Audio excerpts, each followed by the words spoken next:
तुमच्या सगळ्यांचं स्वागत आहे खूप महत्त्वाच्या मुद्द्यावर ॲनिमिया आणि त्याबद्दल काय उपक्रम शासनातर्फे राबवले जात आहेत. ॲनिमिया म्हणजे नेमकं काय, महिलांचं आरोग्य या विषयावर बोलण्यासाठी आपल्यासोबत मान्यवर व्यक्ती आहेत अगदी आणि याचा परिणाम होतोच. मी देवता पाटील यांच्याकडे येते.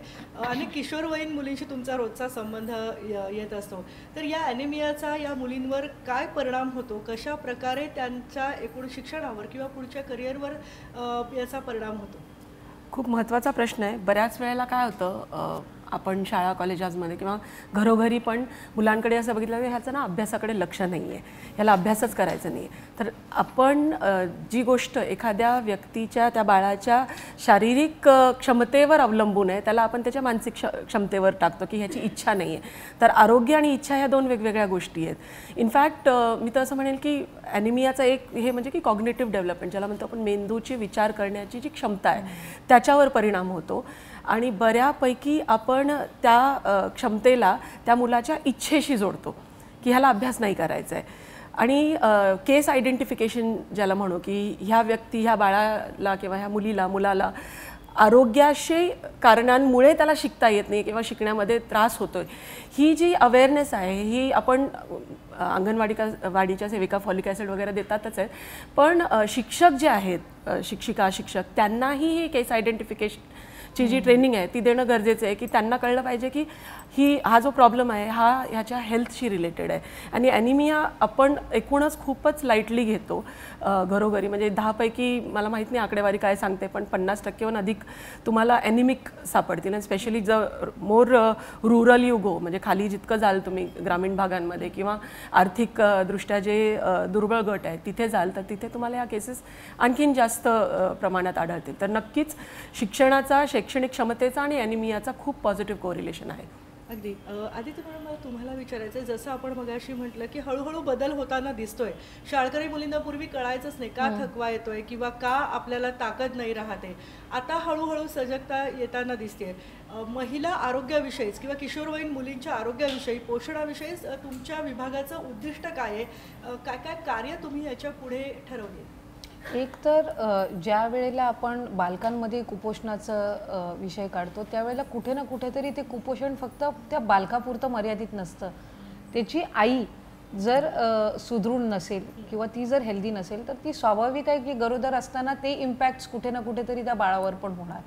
त्याच्यामुळे साधारणपणे आपण एक आपल्या महाराष्ट्रामध्ये किंवा असं साधारण बोललं जातं की एखादी ज्या वेळेला स्त्री गरोदर असते त्यावेळेला जे कुटुंब साधारणपणे संपन्न असतं ते म्हणतं की बाबा तू एकटी नाही आहेस, तू आता 2 जीवाची आहेस. सो ही जी गोष्ट आहे ही साधारणपणे ग्रामीण भागामध्ये पण हिचा प्रसार अधिकाधिक होणं हे फार गरजेचं आहे. कारण बाळ ज्या वेळेला सुदृढ जन्माला होईल त्यावेळेला त्याचं पूर्ण आयुष्य सुदृढ असेल. जर ते जन्मताच कुपोषित असेल तर हे कुठे ना कुठेतरी त्या आईशी सुद्धा लिंक्ड असतं, कारण तिला त्या 9 महिन्यामध्ये ते पोषण मिळालं नाही आहे, तो तिला मिळालेला नाही आहे म्हणून ते बाळाला मिळालं नाही. आणि कुठेतरी तिच्या शरीरावर पण तो परिणाम आहे. आणि शेवटी 9 महिने ते बाळ पोटात राहणं, प्रसूती, त्याच्यातनं हॉर्मोनल चेंजेस, इतर सगळ्या गोष्टी ह्या त्याच्यामध्ये खूप महत्त्वपूर्ण असतात. तर मला असं वाटतं की आम्ही विभाग म्हणून ग्रोथ मॉनिटरिंगवर फार भर देणं मला असं वाटतं गरजेचं आहे. की एक लहान बाळ ज्यावेळेला जन्माला येतं त्यावेळेला साधारणपणे 18 वर्षाचं ते होईपर्यंत त्यांची ग्रोथ मॉनिटरिंग ही होणं खूप गरजेचं आहे. आणि ती जर फेजेसमध्ये झाली तर त्या ह्याच्यामध्ये त्याची मेंटली सुद्धा सायकोलॉजिकल पण डेव्हलपमेंट काय, जसं आत्ताच सांगितलं की एखाद्याचं लक्ष नाही आहे पण ते लक्ष का नाही आहे याच्यापर्यंत कोण पोचत नाही, ते प्रॉब्लेम्स ॲड्रेस करणं हे ज्यावेळेला ग्रोथ मॉनिटरिंग युनिट्स जास्ती आपण हे करू किंवा चाइल्ड केअर सेंटरची संख्या ज्या वेळेला वाढेल त्यावेळेला की हे बालक कुपोषित आहे, मग ते सॅम मॅम या कॅटेगरीज आहेत ना ह्या नंतर त्याच्यामध्ये येतात.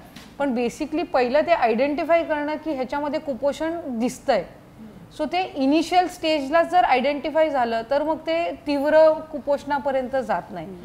दॅट इज वन थिंग जे विभाग म्हणून आम्ही आयडेंटिफिकेशन करणं आणि मग त्याच्यावर, कारण एक आपण म्हणतो ना एक लिमिटच्या बाहेर गेलं की मग ते आपल्या हातात नसतं. तर ही साधारणपणे त्यातली एक हे आहे. आणि त्याचबरोबर त्या महिलेच्या आहारावर, तिच्या शरीरावर पण तेवढंच महत्त्व तिला आहे. किंवा तिला असं कुठं वाटायला नको की बाळच महत्त्वाचं आणि मी आता तेवढी महत्त्वाची. तो सायकोलॉजिकली एक आई फिट राहणं ही बाळासाठी फार गरजेचं आहे. कारण आई फक्त बाळाला जन्म देत नाही तर त्याच्यातून आईचा जन्म होत असतो. सो आय थिंक ह्या इंटर रिलेटेड ज्या गोष्टी आहेत याच्यावर साधारणपणे दोन्ही बाजूंनी लक्ष केंद्रित करणं हे खूप गरजेचं आहे. आणि विभाग म्हणून आम्ही त्याकडे जास्ती एम्फसाइज करतो की physical and psychological health of both mother and child, आईचं आणि बालकाचं, हे पॅरलल गेलं पाहिजे. आणि ते जर गेलं तर आपण एक सुपोषित जनरेशन, एक पिढी आपण तयार करू शकतो. अगदी मला मॅडमकडे यायचं आहे हाच मुद्दा घेऊन की जसं आदितीताई म्हणतात की जर सुदृढ आई असेल तरच सुदृढ बाळ जन्माला येईल, पण त्यासाठी आईचा आहार चांगला असणं किंवा सकस असणं खूप गरजेचं आहे. काय काय समावेश केला जावा आईच्या आहारात किंवा किशोरवयीन मुलींच्या आहारामध्ये सुद्धा कोणत्या गोष्टींचा समावेश असावा? हे बघा, एक आहे की इफ यू आर मांसाहारी, इफ यू आर नॉनव्हेज, तर माझ्या दृष्टीने इफ यू आर नॉनव्हेज आणि तुम्हाला नॉनव्हेज अलाउड आहे तर एक अंड बाळाला म्हणजे एक 6 महिन्यानंतर त्याच्या आहारामध्ये एक अंड, मी जास्त म्हणत नाही की 4 अंडी खा आणि आता 10 अंडी खा, एकच अंड दररोज बाळाच्या 6 महिन्यानंतर त्या आहारामध्ये समावेश झालं किंवा मातेंनी पण 1 किंवा 2 अंडी खाल्ली. आता तुम्ही म्हणणार की मांसाहारी मटन, चिकन, फिश हे तर आहेच, पण त्याच्यामध्ये एक आहे त्याला लिव्हर म्हणतात, चिकनचं लिव्हर म्हणतात, ते पण जास्त खायची गरज नाही. 20 ग्राम जेव्हा अलाउड आहे, म्हणजे ज्या वारला अलाउड आहे 20 ग्रामसुद्धा खाल्ले आठवड्यातून 2दा किंवा 3दा, ते it has lot of iron, त्याच्यामध्ये भरपूर लोह आहे आणि प्रोटीन्स आहे कारण ते नॉनव्हेज आहे. इफ यू शाकाहारी, तुम्ही काय करणार? शाकाहारी माझ्या दृष्टीने सिरियल पल्स कॉम्बिनेशन, म्हणजे डाळ भात सिरियल पल्स कॉम्बिनेशन, आणि त्याच्यामध्ये पालेभाजी घालणं, ते केलं ना, ते हे 3 फूड ग्रुप्स आले तर लोह आपोआप अब्झॉर्ब होतो शरीरात. आणि एक छोटे छोटे नुकसे मी जरा सांगते.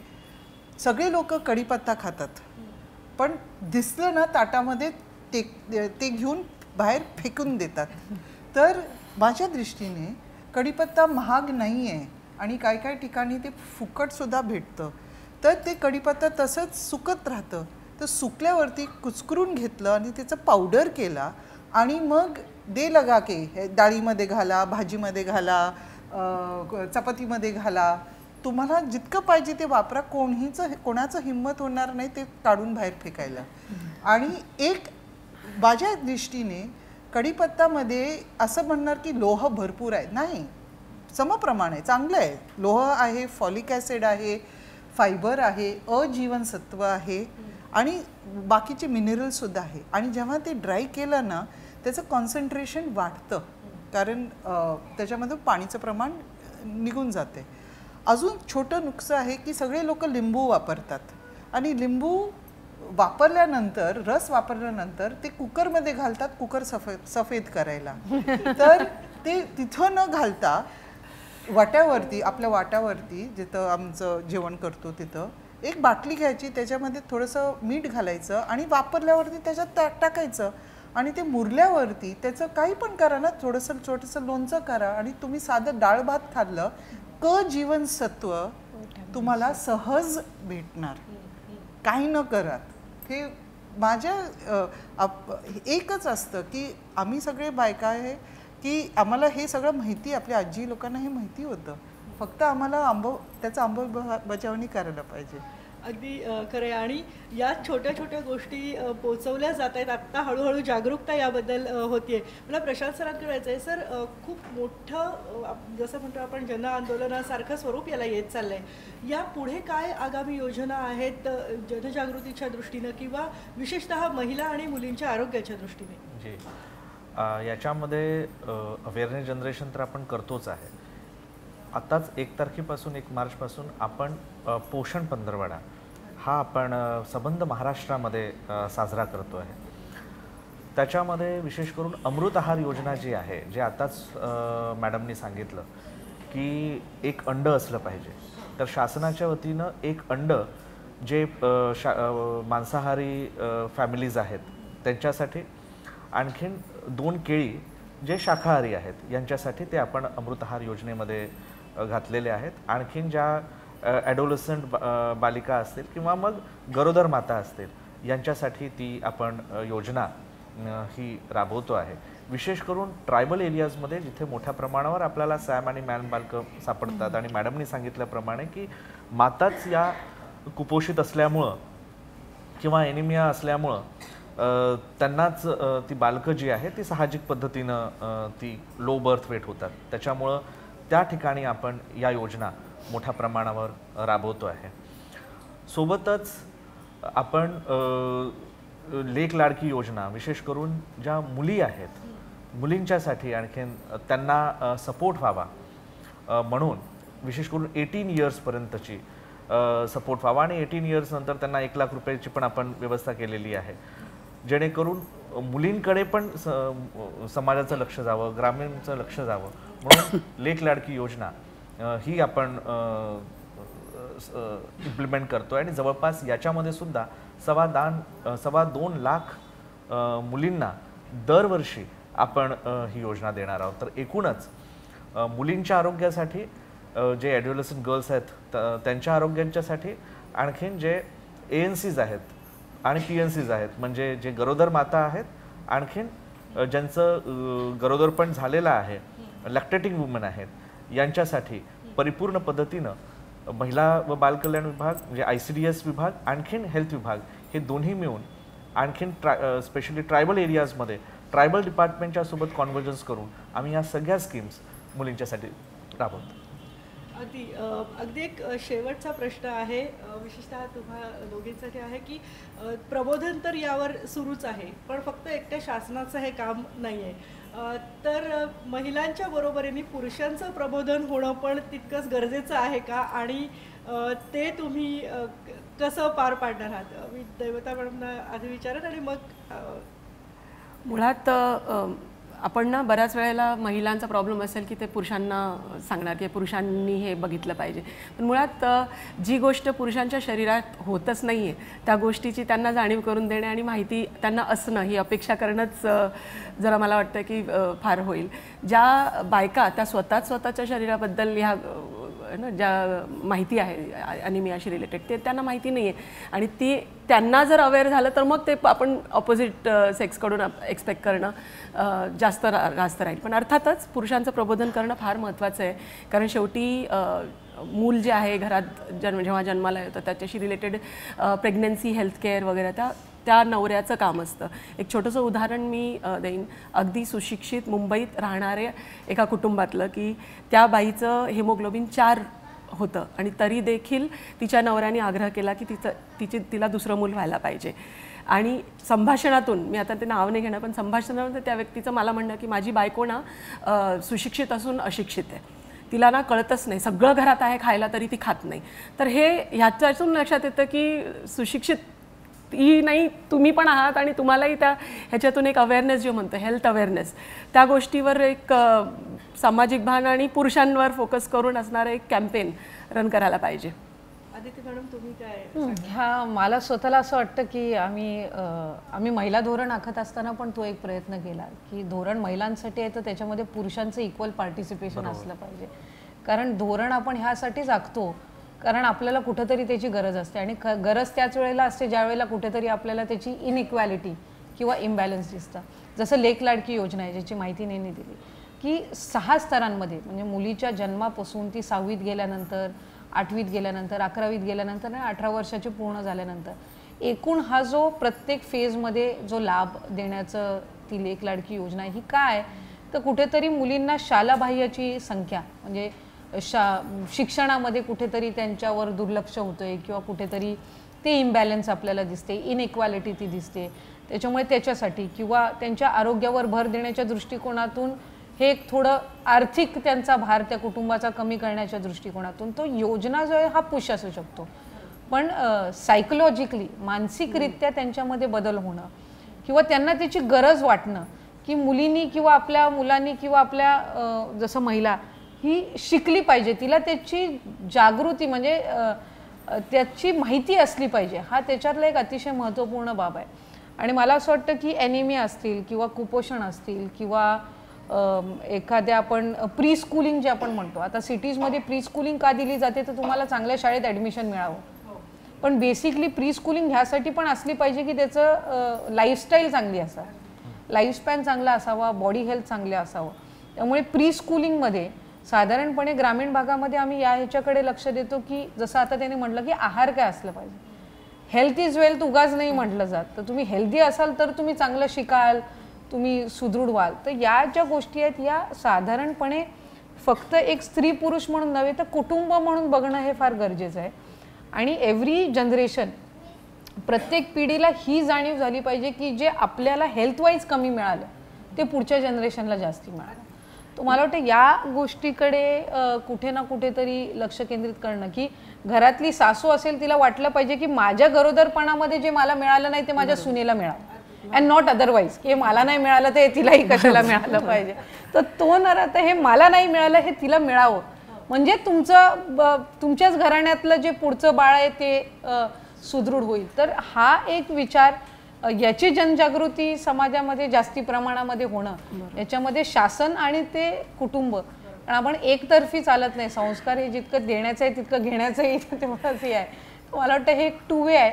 शासन म्हणून आम्ही प्रयत्न करू, लाभार्थी निवडू, पण त्या लाभार्थ्यांनी त्यापर्यंत येणं आणि लाभ घेणं हाही त्याच्यातला एक अतिशय महत्त्वपूर्ण भाग आहे. एक छोटीशी गोष्ट मी इथे ॲड करीन की प्रबोधनचा विषय निघतो म्हणून, पण समाज माध्यमांची भूमिका जी आहे प्रबोधनामध्ये ती फार महत्त्वाची आहे.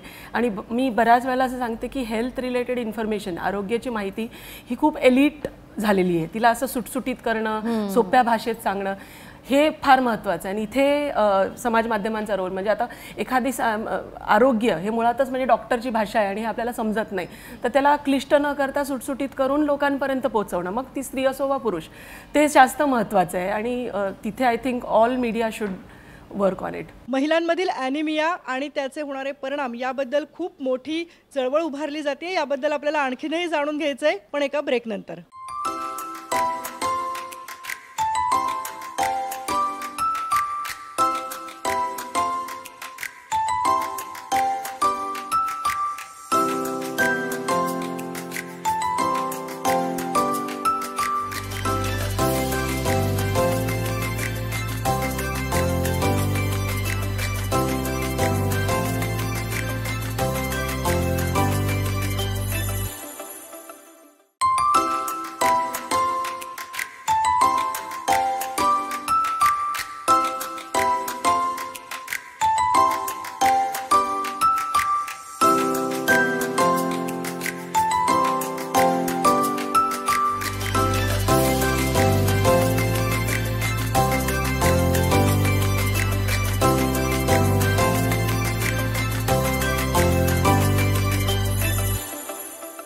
ब्रेकनंतर तुमच्या सगळ्यांचं स्वागत आहे.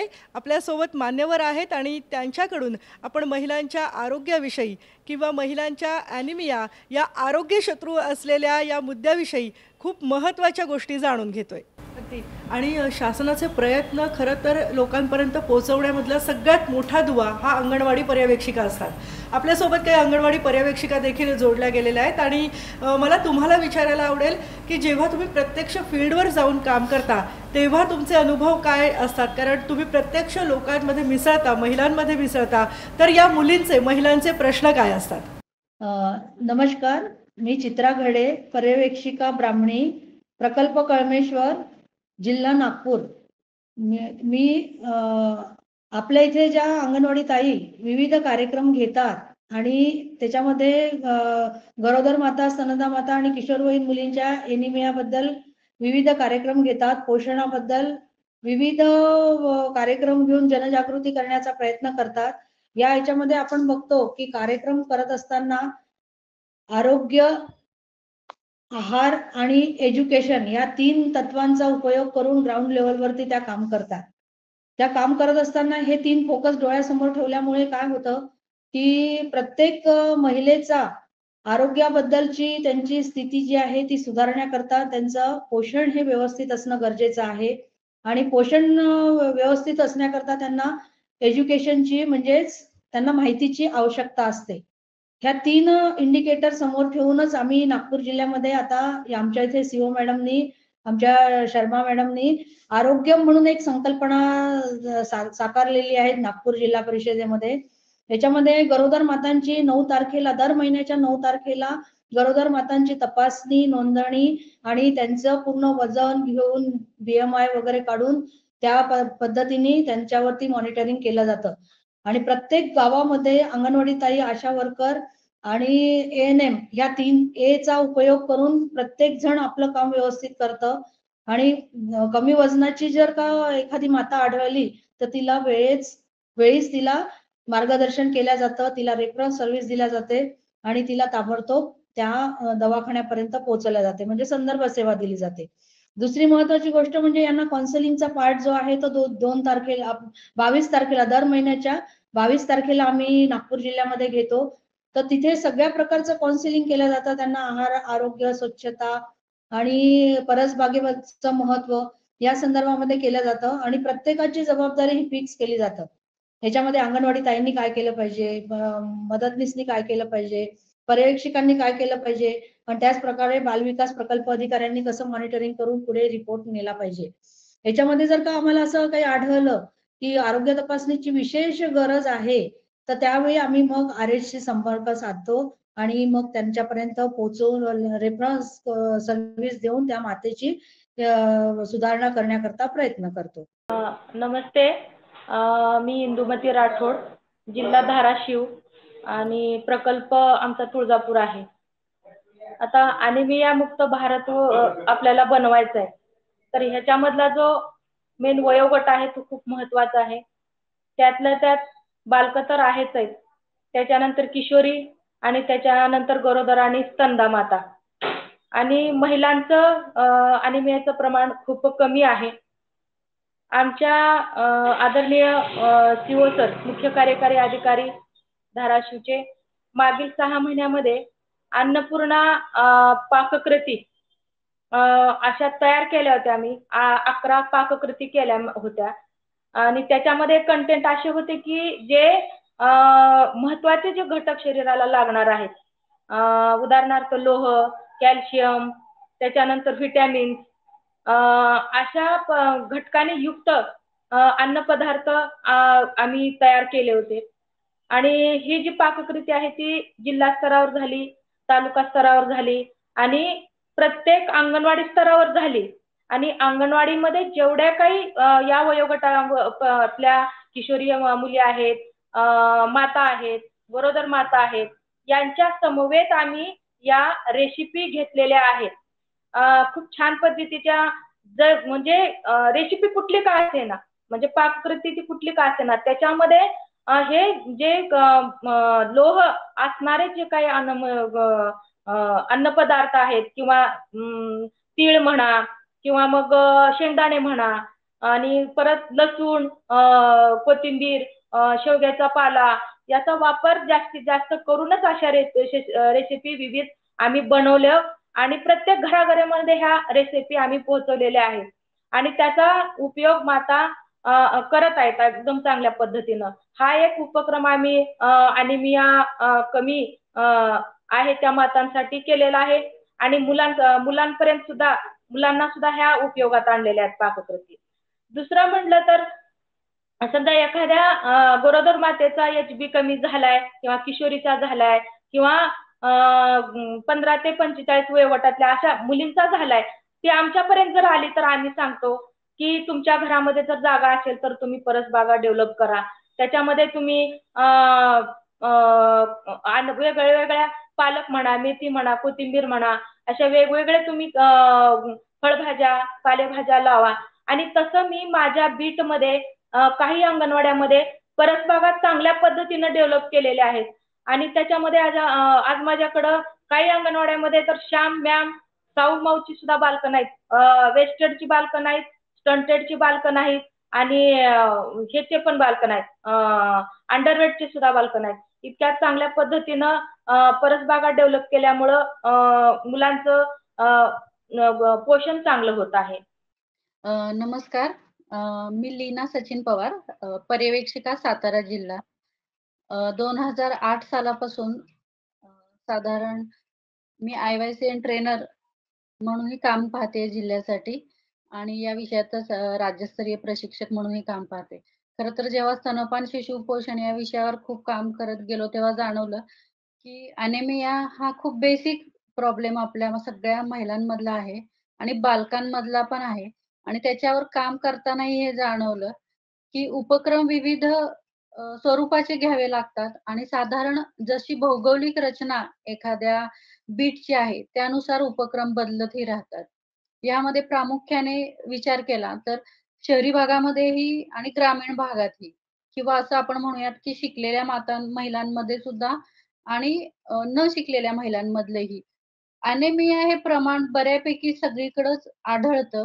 कारण ह्याच्यामध्ये जे आपल्याला अपेक्षित आहे, की वर्तनात्मक बदल होणं, जी गरज आहे काळाची, तर ते झाले नाहीत, तर कदाचित आपण बऱ्याचदा सांगितलेली माहिती ही फक्त असं म्हणूयात, की आपण ही एका कानाने ऐकली आणि दुसऱ्या कानाने सोडून दिली.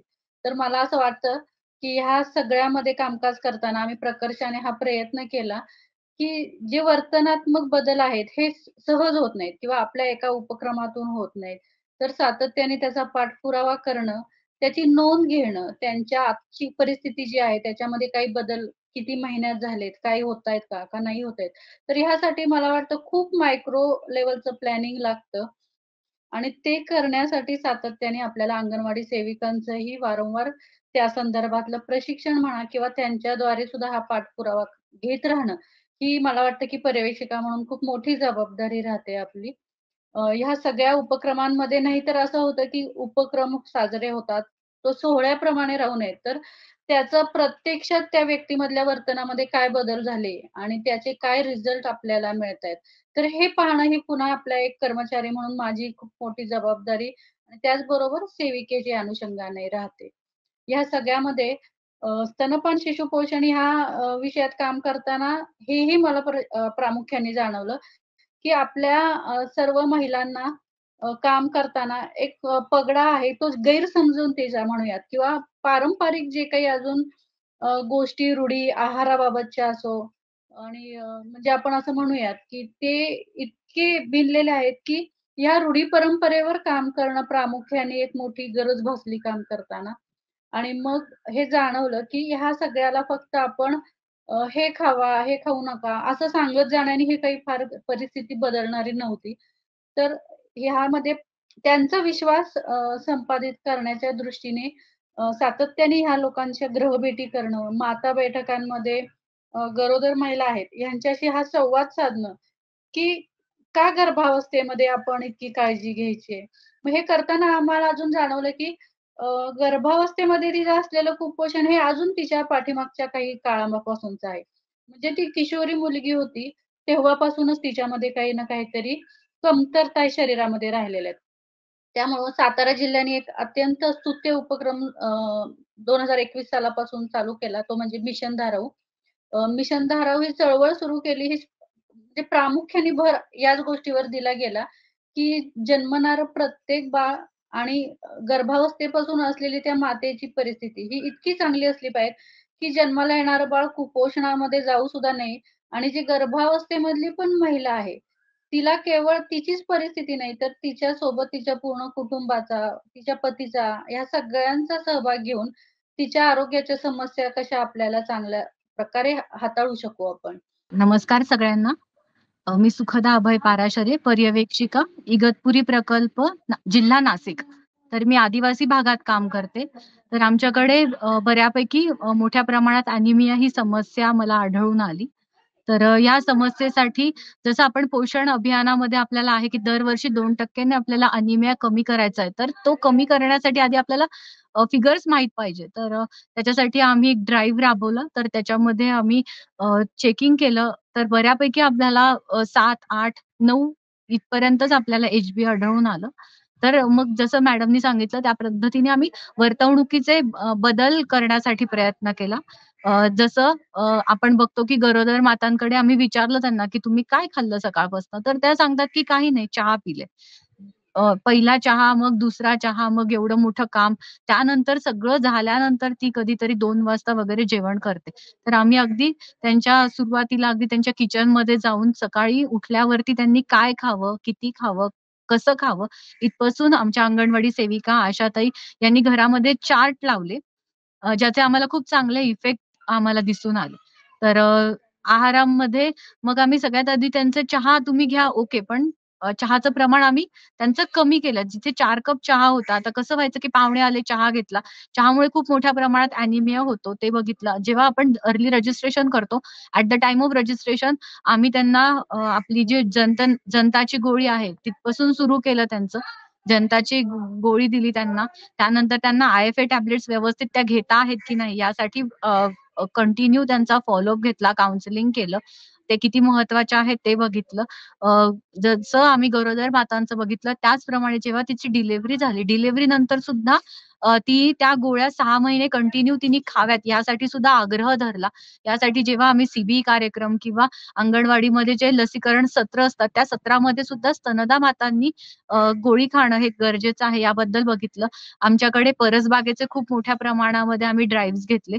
आमच्याकडे कृषी विज्ञान विद्यापीठाच्या मार्फत आम्हाला परसबागेचं किट दिलं. तर अंगणवाडी सेविका आणि मदतनीस यांना आम्ही प्रशिक्षण दिलं. परसबाग कशी लावायची, कुठे लावायची, तिचा आपल्याला उपयोग कसा आहे आणि ज्या आमच्या गरोदर माता आहेत, स्तनदा माता आहेत, ज्या किशोरवयीन मुली आहेत, त्यांच्या दारामध्ये परसबाग तयार करण्यासाठी पण आम्ही प्रयत्न केले. तर अशा वेगवेगळे आम्ही उपक्रम घेतले. त्याचबरोबर आमच्या नाशिकमध्ये आमच्या CEO मॅडमच्या अखत्यारीत आम्ही IIT मुंबई चं एक यांच्याकडनं आम्हाला प्रशिक्षण देण्यात आलं, ज्याच्यामध्ये स्तनपानाबद्दल आम्हाला मार्गदर्शन केलं, ज्याच्यामध्ये ब्रेस्ट कॉल पद्धत जे ॲक्टिव्ह योग्य पद्धतीने आम्हाला प्रभावी स्तनपान कसं करायचं ते सांगितलं. त्याच्यामध्ये अनेक रेसिपीज सांगितल्या.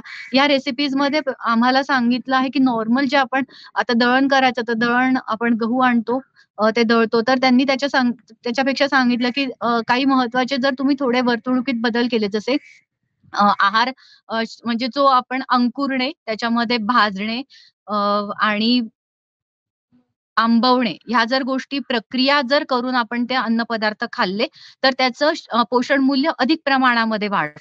तर ह्या अशा वर्तणुकीच्या ज्या काही गोष्टी आम्हाला समजल्या त्या आम्ही खालपर्यंत राबवल्या. अंगणवाडीमध्ये आम्ही पोषण आहाराचे सत्र राबवले, ज्याच्यामध्ये अंगणवाडी सेविकांनी शेवग्याच्या पानांपासून आणि विविध भाज्यांचा उपयोग करून वेगवेगळ्या रेसिपीज महिलांना दाखवल्या, ज्याच्यामध्ये आम्ही 2 वर्षापर्यंतच्या मुलांना मीठ आणि साखर अजिबात आहारामध्ये ठेवू नका. 6 महिन्यानंतर स्तनपान आणि त्याबरोबर वरचा आहार या गोष्टी ज्या आपल्याला सांगितलेल्या आहेत त्या योग्य पद्धतीने होत आहेत की नाही यासाठी वेगवेगळे प्रयत्न केले.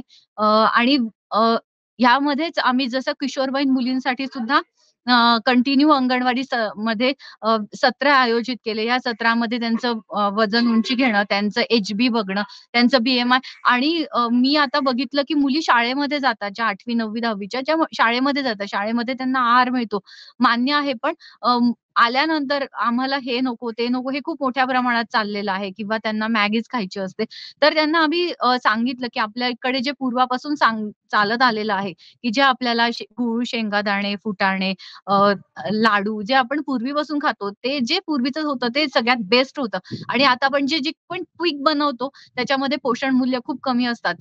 तर असे किशोरवयीन मुलींचे कंटिन्यूज अंगणवाडी सेविका अशा ANMच्या मार्फत आणि आम्ही स्वतः असे वेगवेगळे त्यांच्यासाठी कार्यक्रम आयोजित केले आणि किशोरवयीन मुलींवरती जर जास्त काम केलं आणि त्याचबरोबर आम्ही त्यांच्या घरच्यांना म्हणजे आई, वडील यांना पण ह्याच्यामध्ये इन्व्हॉल्व केलं, तर अॅनिमियाचं प्रमाण आपल्याला घटवण्यामध्ये नक्कीच मदत होणार आहे.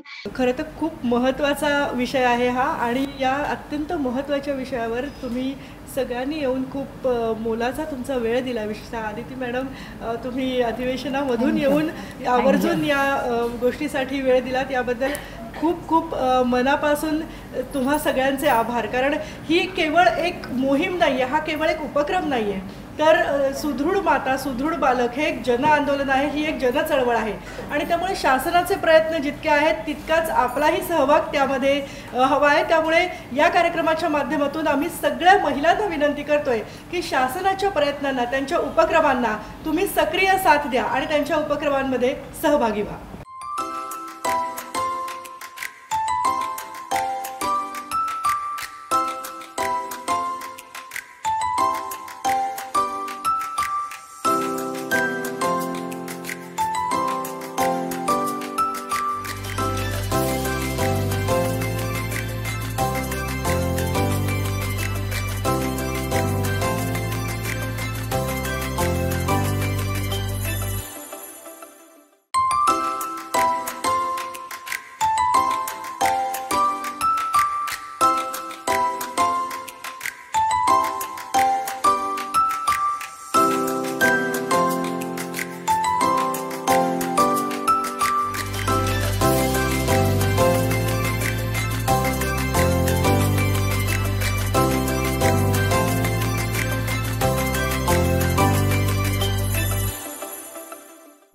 नमस्कार, मी केतकी जोशी। जागर पोषणाचा या कार्यक्रमाअंतर्गत पोषणाची वारी आली तुमच्या दारी या उपक्रमाअंतर्गत या विशेष चर्चासत्रामध्ये आपण सगळे भेटतोय। तुमच्या सगळ्यांचं स्वागत आहे। ॲनिमिया म्हणजेच रक्तक्षय हा स्त्रियांच्या आरोग्याचा एक नंबरचा शत्रू मानला जातो। आपल्या आसपास अनेक महिला, अनेक स्त्रिया आहेत ज्यांना ॲनिमिया झाला आहे हेच मुळात कळत नाही, पण यासाठी खूप मोठ्या प्रमाणावर जनजागृती आता सुरू झालेली आहे आणि त्यासाठी आपल्या राज्य सरकारनं पुढाकार घेतला आहे। अर्थातच त्यासाठी ICDS महाराष्ट्र राज्य आणि त्याचबरोबर महिला आणि बालविकास खात्यानं विविध उपक्रम राबवलेत। खूप मोठ्या प्रमाणावर याची जनजागृती सुरू झालेली आहे आणि त्याचबद्दल काय काय यामध्ये करता येतंय या संदर्भात आज आपण बोलणार आहोत। त्यासाठी अनेक मान्यवर आपल्या या चर्चासत्रात सहभागी झाले। आपण सुरुवात करूयात। माझ्याबरोबर आहेत डॉक्टर रत्नराजे ठार, ज्या स्वतः न्यूट्रिशनिस्ट आहेत आणि त्याचबरोबर ICDSचे आयुक्त डॉक्टर प्रशांत नारनवरे हे देखील आज आपल्या या कार्यक्रमात सहभागी झालेले आहेत। त्याचबरोबर चित्रपट निर्मात्या आणि प्राध्यापिका, विविध सामाजिक संस्थांशी संबंधित असलेल्या सामाजिक कार्यकर्ता दैवता पाटील या देखील कार्यक्रमात सहभागी झाल्या आहेत। पण या चर्चासत्राचं एक महत्त्वाचं वैशिष्ट्य म्हणजे आपल्या सगळ्यांच्या लाडक्या आणि राज्यातले तरुण नेतृत्व, महिला बाल विकास खात्याच्या मंत्री आदिती तटकरे या देखील या कार्यक्रमात आवर्जून सहभागी झालेले आहेत। तुमच्या सगळ्यांचं खूप खूप स्वागत आहे। मॅडम, जसं म्हटलं की ॲनिमिया हा महिलांचा शत्रू मानला जातो, पण मुळात ॲनिमिया झाला आहे हेच कळत नाही आहे। पण आपल्या विभागानं त्यासाठी खूप मोठ्या प्रमाणावर मोहीम सुरू केली आहे। काय काय उपक्रम राबवले जात आहेत आणि त्याला प्रतिसाद कसा मिळतोय? ॲनिमिया याच्यावर मात करण्यासाठी फक्त महिला व बालविकास विभाग अंतर्गतच नाही तर आरोग्य विभागाचा त्याच्यामध्ये एक अतिशय महत्त्वपूर्ण भाग येतो। कारण शेवटी ज्याचा उल्लेख तुम्ही केलात की ते आपल्याला झालंय किंवा हे डायग्नाइज कसं होणार याच्याबद्दलची जनजागृती असेल, हा भाग अंगणवाडी सेविका असतील, मदतनीस, आशा सेविका ह्या सगळ्या एकत्रितपणाने करतात। पण मुळात त्याच्या उपाययोजना काय किंवा ते आपल्याला झालं आहे तर मग ते डायग्नोस कसं करायचं, त्याचे दुष्परिणाम काय होऊ शकतात, तर या संदर्भातले वेगवेगळे जे उपक्रम आहेत किंवा त्याला जे ॲडिशनल आपल्याला न्यूट्रिशनल व्हॅल्यू त्याला मात करण्यासाठी दिल्या जातात, तर या अंगणवाडीच्या मार्फत किंवा आरोग्य विभागाच्या अंतर्गत या दिल्या जातात। आणि या जर चांगल्या पद्धतीनं त्याचं इम्प्लिमेंटेशन झालं, जर अंमलबजावणी व्यवस्थित पद्धतीनं या योजनांची झाली तर निश्चितपणाने त्याच्यामध्ये एक सकारात्मक प्रतिसाद आपल्याला दिसू शकतो। हे आम्हाला गेल्या काही वर्षांच्या त्याच्या टक्केवारीवरून जाणवलेलं आहे। त्यामुळे अंगणवाडी सेविका, मदतनीस, आशा सेविका असतील तर यांच्या माध्यमातून त्याच्या संदर्भातली जागृती, जनजागृती करून त्या महिलांपर्यंत याच्या संदर्भातल्या उपाययोजना काय आहेत या निश्चितपणाने पोचवण्यासाठी आणि त्या संदर्भामध्ये अधिकाधिक मला वाटतं ते कमी करण्याचं, ते प्रमाण कमी करण्यासाठी विभाग म्हणून आम्ही इतर विभागांसोबत संलग्न राहून काम करण्याचा प्रयत्न करतो। तुम्ही अंगणवाडी सेविकांचा उल्लेख केला आणि खूप महत्त्वाची भूमिका त्या या सगळ्यामध्ये बजावत आहेत। असं म्हटलं जातं की जिथे कोणीही पोहोचू शकत नाही तिथे अंगणवाडी सेविका पोहोचतात। तर या निमित्ताने तुम्ही काय सांगाल की खरोखर बदल होताना जो दिसतोय, या सगळ्याकडे पाहिलं की तुम्हाला कसं वाटतं? खरं तर आपण साधारणपणे बघितलं तर एखादी महिला ही कुठेही कुठल्याही घरामध्ये चुलीपर्यंत जाऊ शकते. त्याच्यामुळे तीच बाब अंगणवाडी सेविकेपर्यंत आहे की जिथे कोणीही जाऊ शकत नाही किंवा तिथे अंगणवाडी सेविका किंवा आशा सेविका या पोहोचू शकतात. आणि खऱ्या अर्थानं हाच गाभा आहे विभागाचा. म्हणजे कुठलाही विभाग हा फक्त त्याचं प्रतिनिधित्व कोण करतं याच्यावर अवलंबून नसतं, तर त्याच्या मागची टीम ही त्याच्यावर जास्ती अवलंबून असते. जसं आज मी असेन किंवा प्रशांतजी, आम्ही इथे विभागाचं प्रतिनिधित्व करतोय, पण हे प्रतिनिधित्व करत असताना जी खऱ्या अर्थानं ग्राउंड लेवलची टीम आहे ही अंगणवाडी सेविका, सुपरवायझर्स, मदतनीस आणि मग प्रत्येक फेजमध्ये जे काही विभागाचे अधिकारी आहेत, या सगळ्यांकडनं एक असेंडिंग डिसेंडिंग ऑर्डरमध्ये जाणारी ही सर्व यंत्रणा आहे. त्याच्यामुळे अंगणवाडी सेविकांच्या माध्यमातून जी जनजागृती केली जाते हा एक अतिशय महत्त्वपूर्ण भाग आहे. फक्त अंगणवाडी त्या इमारतीपुरतं मर्यादित नाही, तर संपूर्ण कुटुंबापर्यंत. म्हणजे एखादी महिला ही एखादी स्त्री ही गरोदर आहे, ही ज्या वेळेला तिच्या पतीला किंवा कुटुंबाला कळतं त्यातली तिसरी व्यक्ती ही अंगणवाडी सेविका असते. त्यामुळे हा किती महत्त्वपूर्ण घटक आहे हे निश्चितपणाने आपल्याला समजून येतं. आणि म्हणून अंगणवाडी सेविका, मदतनीस आणि आशा सेविका कुठल्याही स्त्रीच्या आरोग्यामधला किंवा बालकांच्या आरोग्यामधला किंवा आपण ज्यावेळेला राज्य किंवा देश सुपोषित करणं असं म्हणतो त्यामध्ये हा सर्वात महत्त्वाचा घटक हा निश्चितपणाने आहे.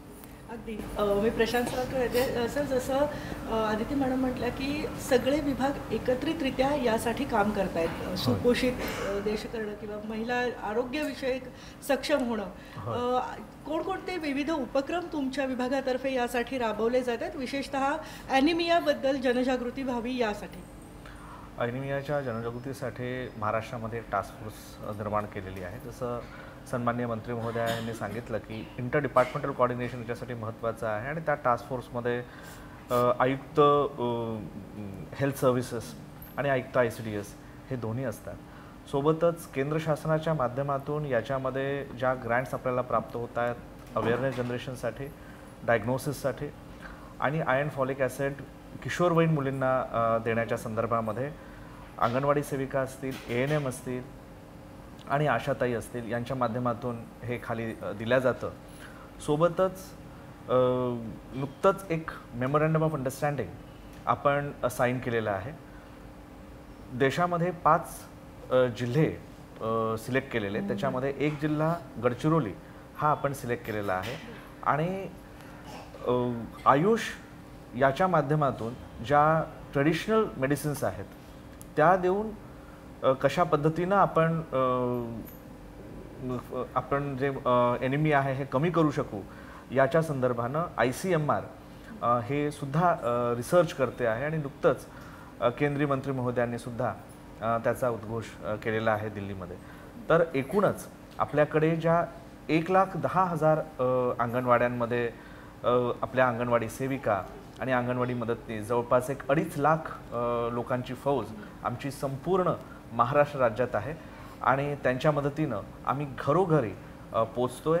अंगणवाडी सेविका ही दररोज गावामध्ये लोकांपर्यंत, मुलांपर्यंत पोचणारी अशी एक यंत्रणा आहे जी मला वाटतं ही एकमेव यंत्रणा शासनाची आहे जी घरोघरी पोचते. अगदी म्हणजे जन आंदोलनच एका अर्थाने हे आहे. मला मॅडमना विचारायचं आहे, गेली अनेक वर्ष तुम्ही पोषण या विषयात काम करताय. ॲनिमियाबद्दल बोललं जातं, पण ॲनिमिया नेमका काय, म्हणजे नेमकं काय आणि तो झालाय हे कसं ओळखायचं?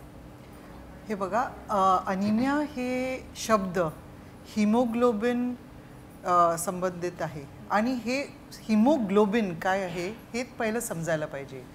हिम म्हणजे लोह, आयन, आणि ग्लोबिन म्हणजे प्रथिनं, प्रोटीन्स, आणि हे एकत्र येतात ऑक्सिजन, आपलं प्राणवायूला आपल्या पूर्ण शरीराला पुरवठा करण्यासाठी. समजा हे हिम आहारमध्ये कमी आहे आणि ग्लोबिन पण कमी आहे तर अनिमिया होणारच. तर माझ्या दृष्टीने जेव्हा तुम्ही आयनबद्दल सांगता, लोहबद्दल सांगता, त्याच्यामध्ये हे आयन तुम्हाला कुठून भेटणार, कुठल्या जेवणातून भेटणार हे खूप महत्त्व आहे आणि प्रथिने तुम्हाला कुठून भेटणार हे सांगायला आपले जे अंगणवाडी वर्कर्स आहे ते करतातच. आणि पण एक आहे की बायका काय करतात, पूर्ण असंच आपल्या हिंदुस्थानची परिस्थिती आहे, बायका सगळ्या फॅमिलीला जेवण घालतात आणि जे उरलेलं असलेलं नसलेलं जे काय आहे ते खातात. तर त्याच्यामध्ये जेवण असतं पण त्यांना ते जेवत नाही, त्यांना जेव्हा गरज आहे ते जेवत नाही. तर माझ्या मतेने अनिमिया हे पुरुषांचं त्यांनी त्यांच्या बायकोला किंवा मुलींना सांगितलं की बाबा तुम्ही पहिलं जे काय जेवण आहे हे तुमचं पहिलं हक्क आहे.